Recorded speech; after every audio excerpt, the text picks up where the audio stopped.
Hey students, this is Miss Weatherly. The video part 1 did cut off. I apologize about that. I am still learning how to use Screencast-O-Matic, and now I know that 15 minutes is my cutoff. Don't worry, the lessons from here on out in remote learning will be limited to 15 minutes. For now, let's finish this lesson. I left off speaking about how that we all may not be perfect at emotion regulation yet, and that is okay. I don't want you to worry if this is not going well. We still have plenty of time in this year and at Dillard for us to continue talking about this. I want to present some suggestions of things that you can try when your tools are not working. The first one is that you can change up your tool and adjust what you're doing. One example of this is counting. If you are counting out loud, you might want to change it up by writing down your numbers. This would be adjusting the way that you're doing it and trying it a different way. Also, you may want to try using the tool for a longer amount of time. For example, if you are counting to 10, try counting to 50. Also, if that is still not working, or if you'd rather try this, you could have someone else count with you, or you can ask for help. Many times when I count with a student, it helps them with their emotion regulation more than them doing it by yourself. It's okay to ask for help with this. As I said, it's new and we're all learning it together. I also want you to make sure that it's an appropriate time and that the space you are in is appropriate with that tool. For example, if you are supposed to be working on a math worksheet, it would not be appropriate for you to be in the reading corner on a beanbag. Now, if these suggestions have not helped, I would encourage you to try a different tool.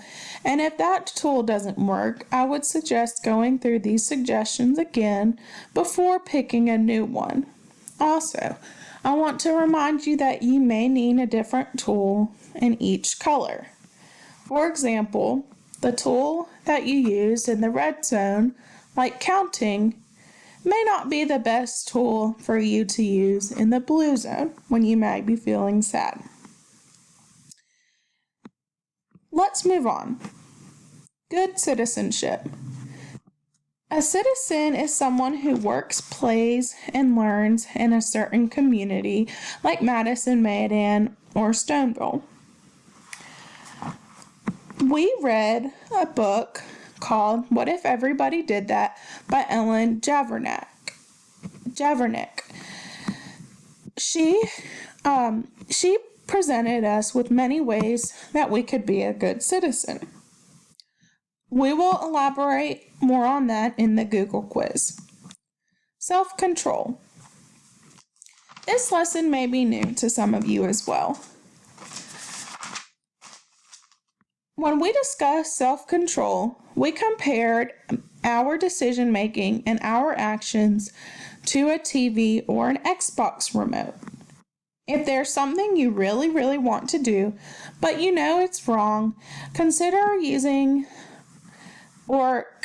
thinking about one of our 6 self-control buttons. I will let you read these on your own. Remember, you can pause the video at any time. Consider using your self-control and making wise decisions just as you would control a TV remote. Growth mindset. Growth mindset is focusing on not giving up and cheering yourself on to get better at something that may be difficult at first. Remember, we are all life learners. We will be learning for the rest of our lives.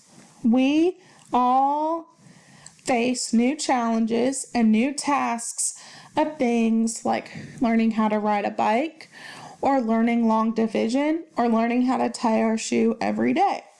It's okay if you don't understand it at first.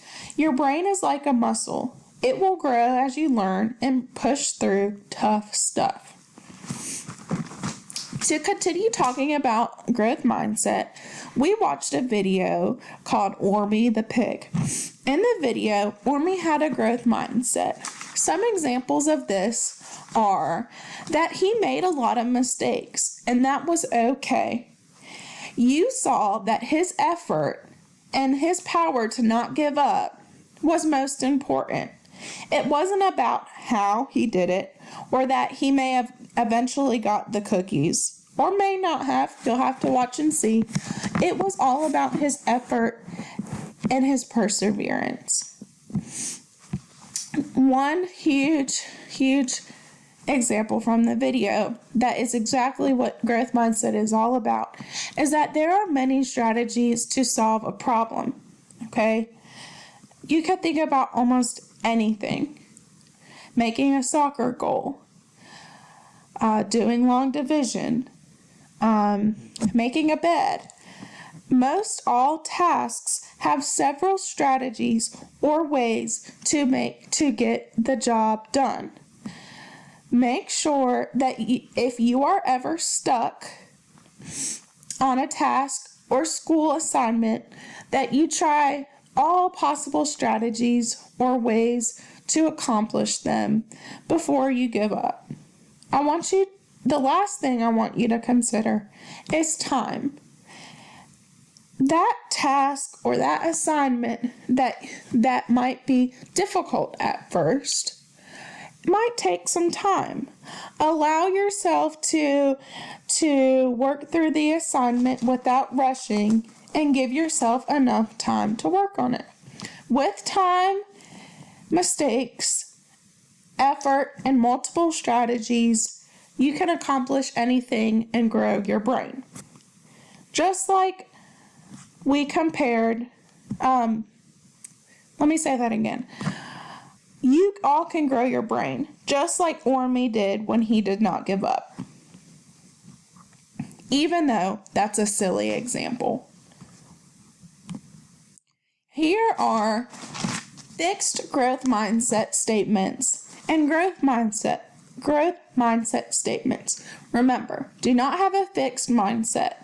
Try thinking of other statements to cheer yourself on, like telling yourself mistakes help me to learn, or I will learn from my friends, or there's always a plan B. Kindness is another topic that we've talked about all year. We've talked about how emotion regulation is just like being kind. It is being kind to yourself.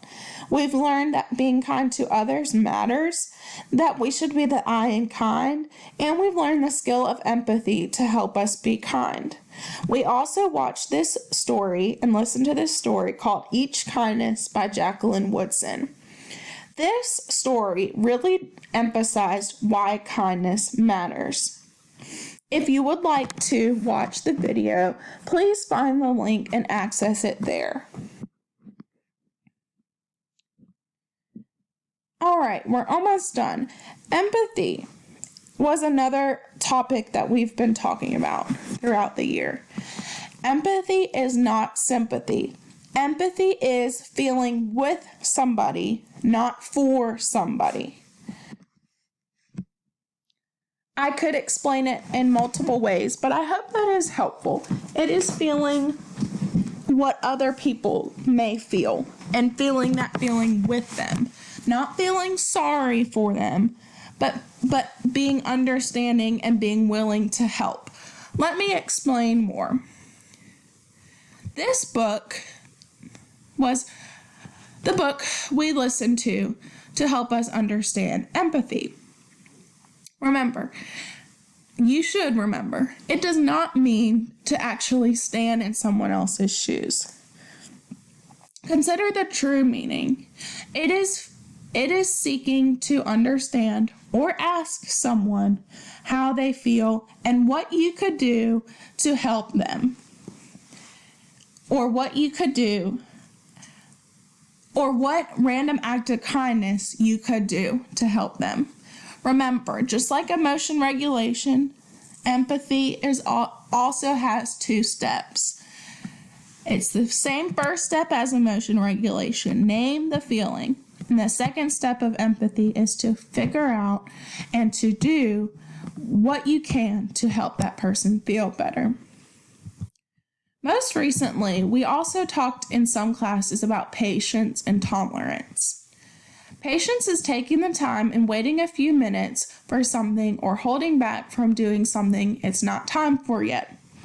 Tolerance means to be nice to everyone no matter their difference, whether that be age, the grade, ability, image, talent, interest, country of origin, language, neighborhood, food, decision making, and more.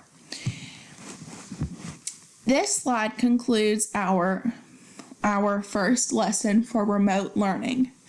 Thank you for being patient with me during the first lesson. At this time, I would like for you now to go and if you would like to check out any of the links, go ahead. But I would love for everyone to fill out the Google form quiz. Now, remember, it does not have to be, your answers do not have to be perfect. You do not need to make 100 on this. I'm not worried about you making the perfect grade. I would love for everyone to just participate and show me what they have learned. Okay, I hope that you all have a great day and stay tuned for my next lesson for remote learning.